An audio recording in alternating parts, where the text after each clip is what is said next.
আমার বন্ধুরা কি বলতে পারেন যে থালাটা কার জন্য সাজাচ্ছে? আপনারা কি আন্দাজ করতে পারতেছেন কার জন্য এত সুন্দর করে সাজাচ্ছে?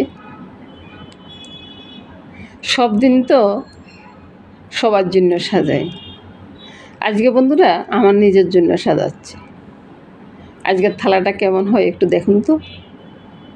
ওই যে মাছ ভাজি নিয়ে নিলাম, পটল ভাজি নিয়ে নিলাম। এভাবে পটল ভাজি করলে আমার কাছে বেশ ভালোই লাগে, ওই জন্য আমি পটল ভাজিটা একটু এভাবে বেশিই খাই। তো এই তো ওই যে চিংড়ি মাছটা নিয়ে নিলাম, পাবদা মাছের কথা তো বলছি। চিংড়ি মাছটা আমার ভীষণ পছন্দ, এখন কিন্তু খেতে পারি না, সমস্যা হয়।